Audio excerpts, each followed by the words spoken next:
नमस्कार, मैं हूं संजय शर्मा। आप देख रहे हैं 4 PM महाराष्ट्र। महाराष्ट्र की राजनीति देश को प्रभावित कर सकती है। क्या देवेंद्र फडणवीस मोदी का विकल्प हो सकते हैं?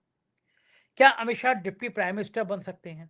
दिल्ली के राजनीति में इस समय बड़ा घमासान मचा हुआ है। अभय द्विवेदी से मैंने इस सिस्टम को समझने की कोशिश की है। रोचक बातचीत है, आपको मजा आएगा। चैनल को सब्सक्राइब करते हैं और चलते हैं सीधा अभय द्विवेदी के पास। 4 PM न्यूज नेटवर्क में बहुत बहुत स्वागत है अभय द्विवेदी आपका। राजनीतिक गलियारों में चर्चा है कि मोदी सरकार संवैधानिक संशोधन लाने जा रही है और उसमें बाकी तो इम्पोर्टेंट कई सारी चीजें हैं जिस पे चर्चा पॉलिटिकल पार्टी कर रही हैं। उसमें परसीमन, महिला आरक्षण, लेकिन एक बड़ा विषय है कि कोई मुख्यमंत्री 30 दिन को जेल भेजा गया, जेल में रहा तो उसे पद छोड़ना पड़ेगा। एक्चुअल में मोदी जी को अपने ऊपर कोई चोट जो है ना वो बड़ी आहत करती है। दो मामलों में उनकी थोड़ी किरकिरी हो गई। उनने सोचा था कि झारखंड के सीएम को जेल भेजेंगे तो मामला पलट जाएगा और केजरीवाल को जेल भेजेंगे तो मामला पलट जाएगा, लेकिन दोनों में वो मुख्यमंत्री पद से हटा नहीं पाए। अब विश्व गुरु की शान में अगर इतनी गुस्ताखी हो जाए तो गुस्सा तो आना स्वाभाविक है ही है। तो विश्व गुरु को लग रहा है कि अब दोबारा करेंगे मामला। अगर एक बार नहीं मामला जमा तो दोबारा भेजा जाएगा, लेकिन पद से हटाया जाएगा। अब केजरीवाल तो है नहीं, तलवार सोरेन साहब के ऊपर ही लटकेगी। क्या लग रहा है आपको कि जिस हिसाब से ये तैयारी चल रही है, ये संशोधन लाया जा रहा है, लाने की तैयारी चल रही है, क्या रणनीति है इसके पीछे?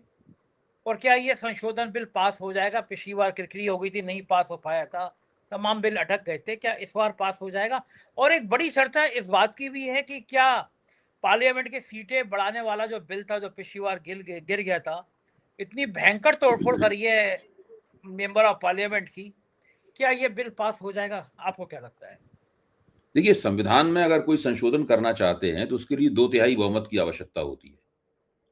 2/3 बहुमत होना चाहिए, बिना 2/3 बहुमत के संशोधन नहीं हो सकता। राज्यसभा में 2/3 बहुमत से ये लोग शायद 10 या 12 या 8-10 सीटें पीछे हैं, तो वो तो कोई ज़्यादा बड़ा अंतराल नहीं है, उसको तो किसी तरीके से पाट सकते हैं। लेकिन लोकसभा में जब तक टीएमसी में तोड़फोड़ नहीं हुई थी और दूसरे दलों में जिन्होंने तोड़फोड़ की है, उद्धव ठाकरे की शिवसेना में तोड़फोड़ नहीं हुई थी, तब तक ये काफ़ी पीछे थे। अभी भी 40 सीटें पीछे हैं, जो कि बड़ा अंतर है। तो उसके लिए बहुत तरह-तरह के हथकंडे इस्तेमाल किए जा रहे हैं। कोशिश की जा रही है कि जो द्रमुक है, डीएमके है, उसका समर्थन हासिल कर लिया जाए और उसमें तोड़-फोड़ ना करनी पड़े। एक ये है, तो ये कोशिश की जा रही है। और भी तरह की कोशिशें हो रही हैं। उत्तर प्रदेश में समाजवादी पार्टी को तोड़ने की भी चर्चा है, वो भी एक प्रयास चल रहा है। तोड़ पाएँगे कि नहीं तोड़ पाएँगे ये अलग बात है, डीएमके को तोड़ पाएँगे कि नहीं तोड़ पाएँगे ये एक अलग बात है। लेकिन कोशिश है पूरी, निशाना है वहाँ पर। और हर पार्टी के लिए भाजपा के पास अलग योजना है। मतलब एक पैटर्न नहीं है उसको तोड़ने का, हर एक के लिए अलग-अलग योजना है, अलग तरीके हैं उनको एमपीज़ को, सांसदों को फँसाने के। तो वो तो बीजेपी लगातार कर रही है और बीजेपी का मानना है कि जब तक वो परिसीमन नहीं कर लेगी अपने मन का, तब तक वो 2024 में जो झटका उसे लगा था, उस झटके के दोहराने, वो झटका फिर से ना लगे, इस अंदेशे के खिलाफ वो सुरक्षा चक्र नहीं बना पाएगी।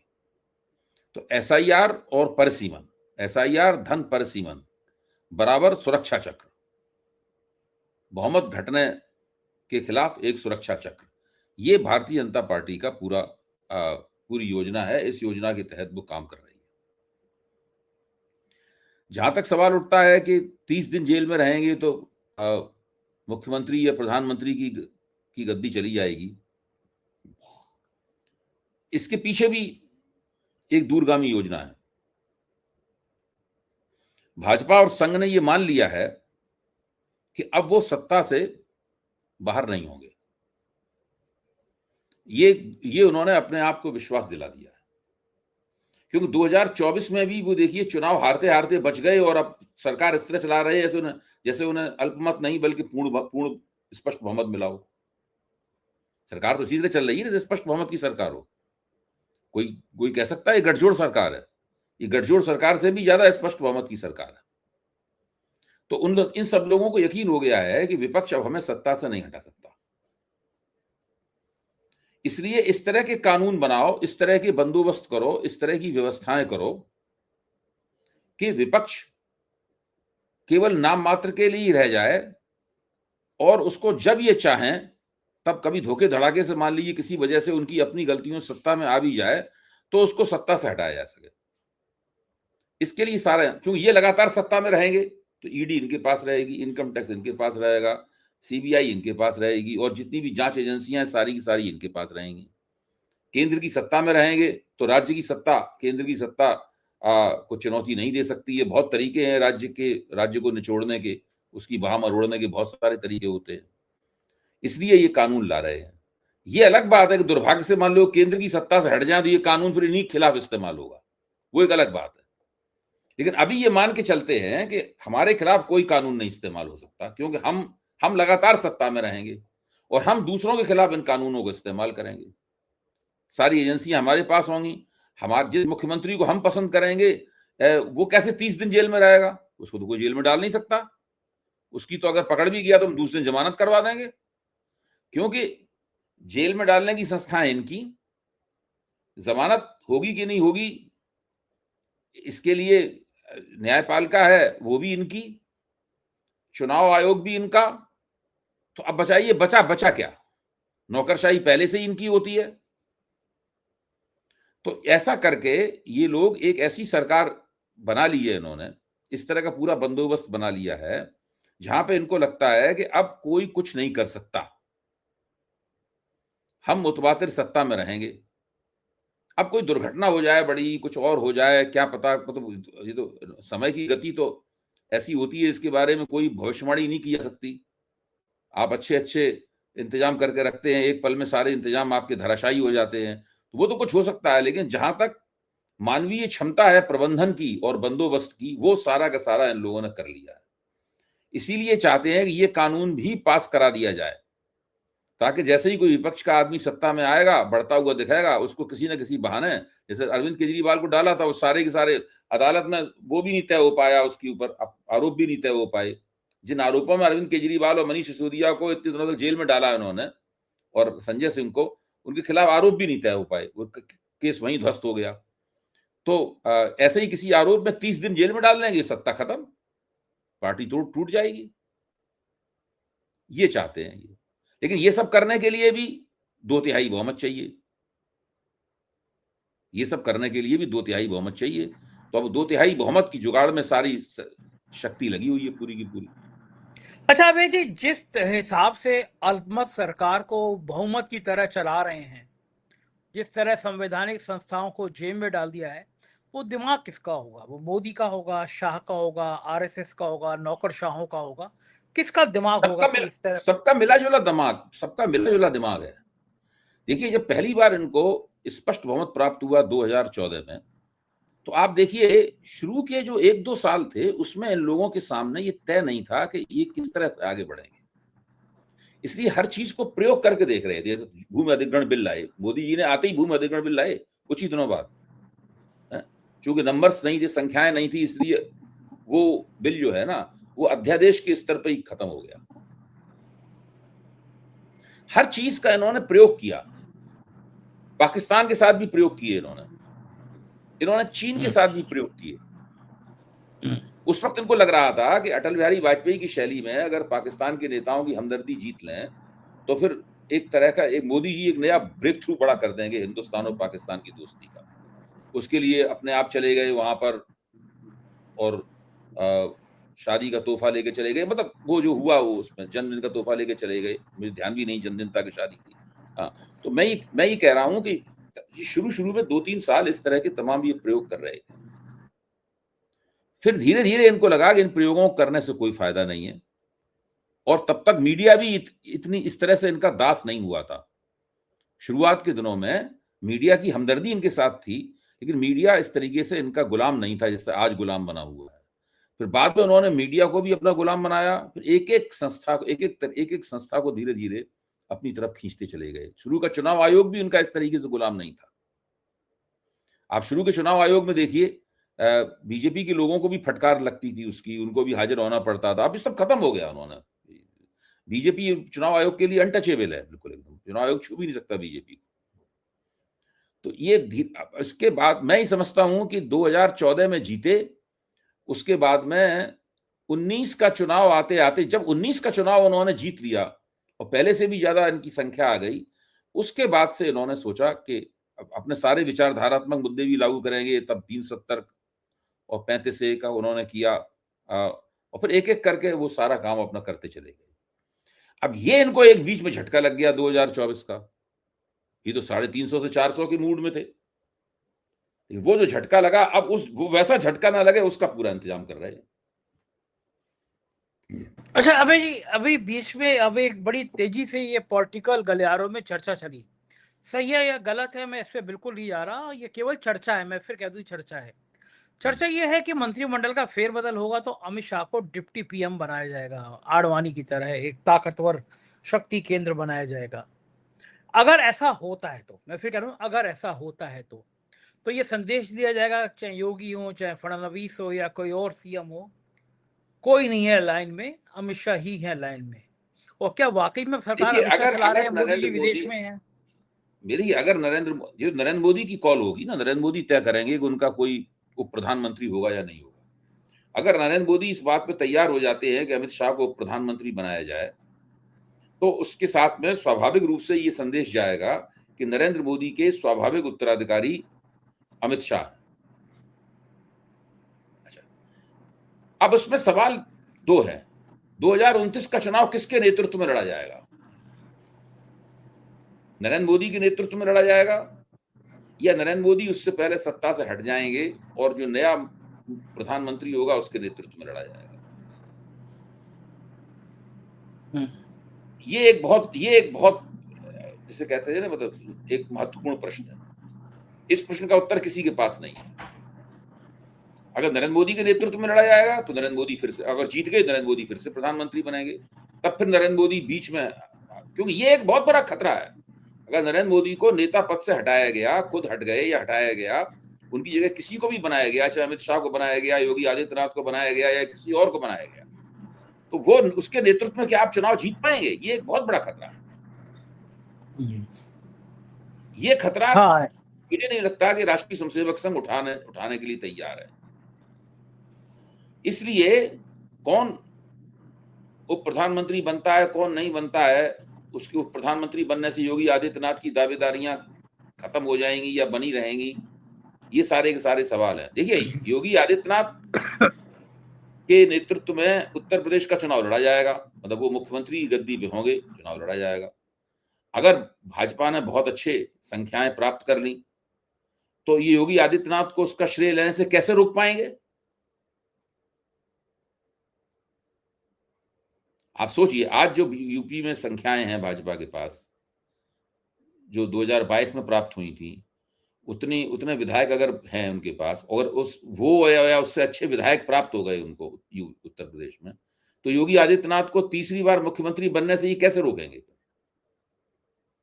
ये तो एक ही तरीके से रोक सकते हैं उनको तीसरी बार मुख्यमंत्री बनने से, कि भाजपा चुनाव जीत जाए लेकिन परिणाम कोई बहुत आकर्षक न रहे। तो इस तरह की प्रक्रियाओं में बहुत सारे किंतु परंतु होते हैं। इसलिए पहले से इसके बारे में बहुत ही जिसे कहते हैं ना कि बहुत मजबूती के साथ, पुष्टि के साथ कुछ नहीं कहा सकता। एक बात ये भी कही जाती है कि अमित शाह हटाना नहीं चाहते योगी आदित्यनाथ को, लड़ाई झगड़ा तो ठीक है, क्या वाकई में योगी आदित्यनाथ इतने मजबूत हैं? क्योंकि एक बार 100, 150, 200 विधायक बैठ गए थे धरने पे योगी आदित्यनाथ के खिलाफ, तो सरकार बिल्कुल पसीने पसीने हो गई थी। और ये बात भी बिल्कुल तय है, मैं जानता हूं, मैं गारंटी दे सकता हूं इस बात की, अगर पर्ची से मतदान करा दिया जाए उत्तर प्रदेश के मुख्यमंत्री के चयन को, तो शायद योगी आदित्यनाथ के पक्ष में 1 दर्जन विधायक भी वोट ना डाले। मुझे पता चला था, मुझे एक बहुत सीनियर ब्यूरोक्रेट जो सीएम के हाउस में ही, सीएम के अपने सेक्रेटरीट में ही हैं, मेरे मित्र भी हैं, उन्होंने मुझे कहा था कि एक मजेदार बात हुई कि योगी आदित्यनाथ को दिल्ली बुलाया गया और कहा गया कि बात ठीक है, जनता सरकार चुनती है, जनता तय करती है कि कौन सी पार्टी को वोट किया जाए, लेकिन मुख्यमंत्री विधायक चुनते हैं, तो जरा विधायक ठीक रखिए आप अपने। और चूंकि नौकरशाही उत्तर प्रदेश में इस हद तक लाभी है, भारी हो गई है कि विधायक तो छोड़ो, मंत्रियों की औकात नहीं है, मंत्री और डिप्टी सीएम की हैसियत नहीं है। तो दिल्ली लॉबी के लिए तो बड़ा चुटकी का खेल है कि अगर वो इशारा करें और 100 विधायक किसी भी मुद्दे पर कि अपमान हो रहा है हमारा, धरने में बैठ जाए और योगी जी ने कहा जाए मैनेज करिए, एक दिन नहीं लगेगा, योगी जी मैनेज नहीं कर पाएंगे, सब जानते हैं। तो क्या खेल है, दिल्ली जानबूझ के ढील दे रहा है कि योगी आदित्यनाथ को, या ये सब बातें नहीं, ख्यालबाजी? देखिए कई पहलू हैं, इसमें एक प्रयोग भी है, इसके अंदर एक प्रयोग भी है। वो प्रयोग है कि धार्मिक प्रमुख को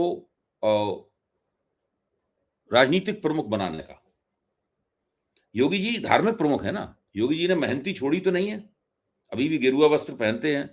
अगर वो उत्तर प्रदेश के मुख्यमंत्री होने के साथ साथ गोरख पीठ के महंत भी हैं। वो देश की एक बड़ी धार्मिक संस्था के प्रमुख हैं। पहली बार देश में धार्मिक प्रमुख को इतनी बड़ी सरकारी पदवी प्राप्त हुई है, उसको राजनीतिक प्रमुख बनाया गया है। ये स्थिति क्या है? ये ऐसा मुसलमानों में होता रहा है परंपरागत, खिलाफत में हुआ। खिलाफत एक प्रकार की राज्य व्यवस्था है, उसमें जो रिलीजियस हेड होता था वही पॉलिटिकल हेड होता था। जितने भी खलीफा, क्या मतलब है? खलीफा का यही मतलब होता है। तो योगी जी हिंदू खलीफा हैं, तो वो प्रयोग कर रहा है राष्ट्रीय स्वयंसेवक संघ उनके रूप में। राष्ट्रीय स्वयंसेवक इस प्रयोग को बीच में खत्म नहीं करना चाहता, इसलिए मोदी ने भी हिंदू खलीफा बनने की कोशिश की। भाई, मोदी को कहने की क्या जरूरत थी कि हम नॉन बायोलॉजिकल हैं? इसके पीछे भी एक कारण है। मोदी को ये जिद करने की क्या जरूरत थी कि राम मंदिर की प्राण प्रतिष्ठा हम ही करेंगे? कोई शंकराचार्य कर सकता था, या चारों शंकराचार्यों को बुला करवा देते। सनातन धर्म की मान्यता तो यही है। मोदी की क्या जरूरत थी कि अबू धाबी जाकर प्राण प्रतिष्ठा करते, या संभल जाकर प्राण प्रतिष्ठा करते? क्या जरूरत थी मोदी को करने की? ये सनातन धर्म के नियम कानून तो नहीं कहते कि ऐसा प्रधानमंत्री या मुख्यमंत्री ये काम करे। तो मोदी जी पहले से पॉलिटिकल हेड हैं, राजनीतिक प्रमुख हैं। वो साथ में धार्मिक प्रमुख भी बनना चाहते हैं। योगी जी धार्मिक प्रमुख पहले हैं, वो राजनीतिक प्रमुख बना दिए गए। तो योगी जी के मुख्यमंत्रित्व के बाद मोदी जी की समझ में आया कि ये काम उन्हें भी करना चाहिए। 2017 में जब ये बन गए, आरएसएस ने इनको बनवा दिया, तब जब मोदी जी की समझ में आया कि एक बार अगर देश की जनता के बड़े हिस्से के दिमाग में ये बात आ गई कि मैं संत हूं, ये तुरंत उन्होंने गेरुआ वस्त्र पहने और कमरनाथ की गुफा में बैठ के, या उन्होंने केदारनाथ की गुफा में बैठ के उन्होंने अपना फोटो शूट कराया उन्होंने। उसके बाद से मोदी जी लगातार संत बनने की कोशिश कर रहे हैं। हर मुद्रा में कभी सफेद वस्त्र पहन के तपस्या कर रहे हैं, कहीं त्रिशूल और डमरू लिए खड़े हुए हैं, कहीं कह रहे हैं मैं नॉन बायोलॉजिकल हूं, कहीं चंपत राय सरी के चमचे कह रहे हैं कि विष्णु भगवान के अवतार हैं, कहीं साक्षी महाराज कह रहे हैं कि विष्णु भगवान के अवतार हैं। तमाम प्रवक्ता गण कहते हैं मोदी जी पे महादेव कृपा है। भाजपा सब प्रवक्ता कहते नहीं बातचीत में, मोदी जी की बात मत कहिए, उनके ऊपर महादेव कृपा है। तो लगातार एक ऐसा व्यक्ति जिसका सीधे सीधे ईश्वर और देवताओं के साथ में संबंध है, लगातार मोदी जी हॉटलाइन पे उनसे बात करते रहते हैं।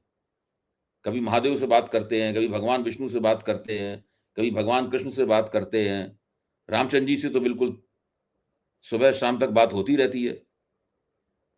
वो नॉन बायोलॉजिकल लोग ही कर सकते हैं इस प्रकार का, हमारे और आपकी तो औकात है नहीं, हम तो नश्वर प्राणी हैं।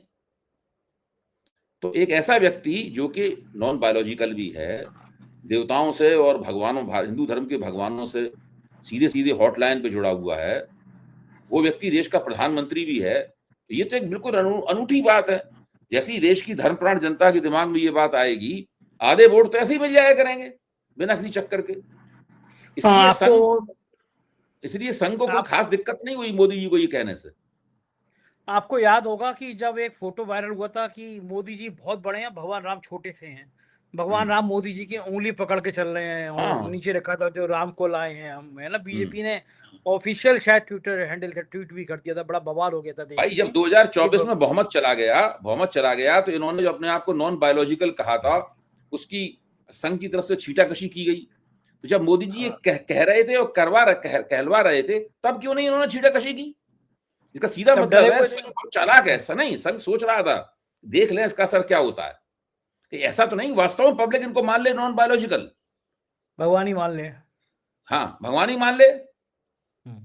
अब देखिए, जैसे महात्मा गांधी थे, जब महात्मा गांधी को गोली मार दी नाथूराम गॉडसे ने, उनका देहांत हो गया, महात्मा गांधी का दुखद देहांत हो गया, तो बहुत से लोग, आम पब्लिक, गरीब लोग रोने लगे। तो उसमें बहुत से लोगों ने कहा कि अरे वो कैसे मर गए, वो तो भगवान थे। गांधी जी को महात्मा कहा जाता था, गांधी जी को महात्मा कहा जाता था, वो महात्मा थे, यानी आत्मा, महान आत्मा थे। तो वो कैसे मर गए? नाथूराम गॉडसे की गोली उनको कैसे लग गई? हाँ, तो ये इस तरह की भावना थी गांधी जी के प्रति। इसी तरह की भावना ये लोग भी चाहते हैं।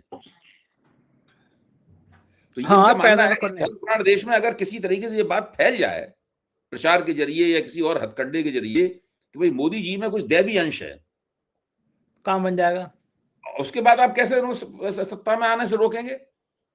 अच्छा, वो अगर हो जाता तो इन्हें SIR नहीं करनी पड़ती फिर। और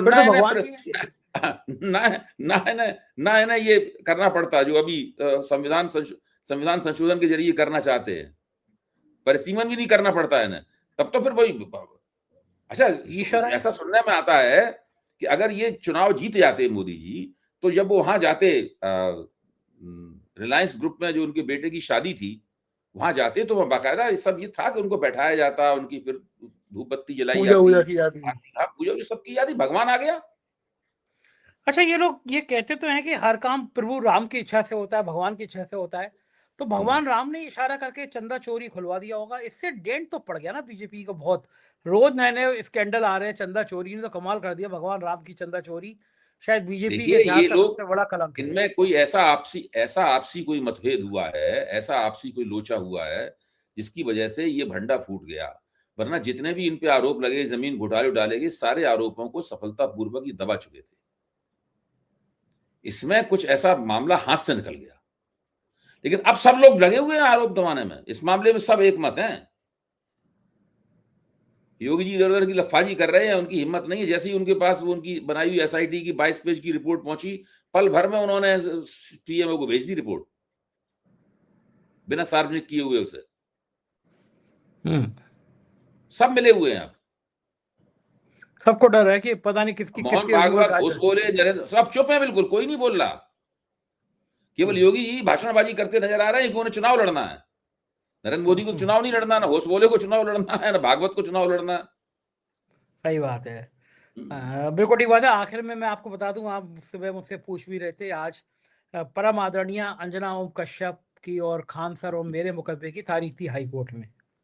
बेचारी ने 300 पेज का मुकदमा दायर किया था मुझ पर, खान सर और बाकी टीचरों पर।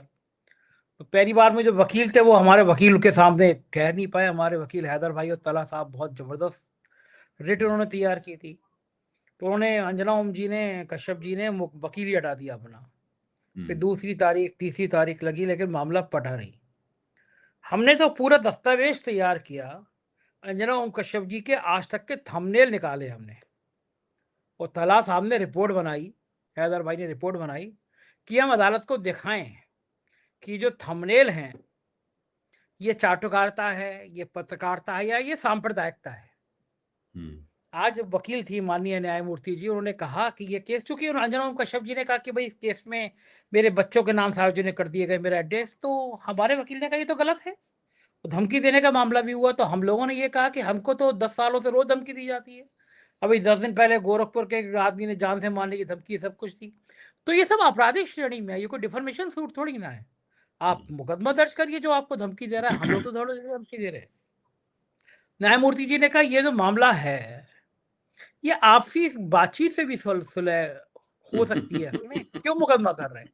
अच्छा, जैसे ही हुआ तो मैं लाइव देख रहा था, मुझे लगा कि निश्चित रूप से अंजना ओम कश्यप जी के वकील कहेंगे नहीं हमें तो मुकदमा लड़ना है, लेकिन वो तुरंत कंप्रोमाइज पे राजी हो गए कि भाई हम बातचीत से, मध्यस्थता से मामला हो। तो हुआ यह कि मैंने एक अभियान छेड़ा था, मैंने कई बार कहा था कि RTI से मालूम करो कि सरकार इनको माल कितना दे रही है, इंडिया टुडे को कितना माल दे रही है, आज तक को कितने करोड़ों रुपए दे रहे हैं, सब टीचर एक अभियान शुरू कर दो।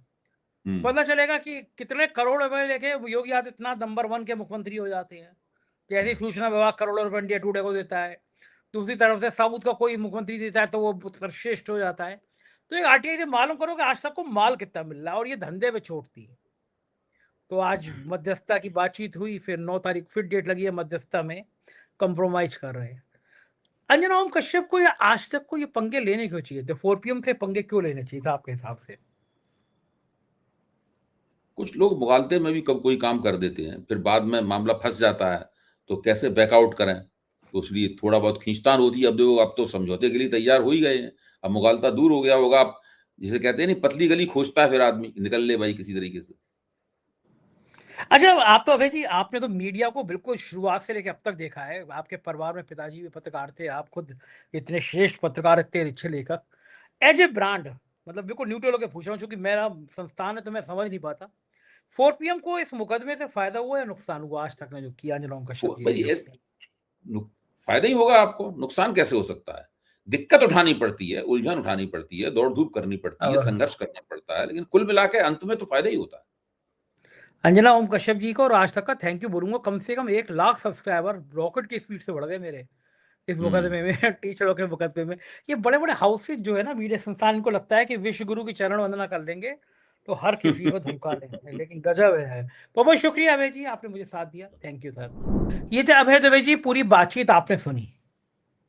क्या ये संभव है कि किसी एक पॉलिटिकल पार्टी की इस तरह संवैधानिक संस्थाओं को जेब में रखने की आदत लगातार चलती रहे?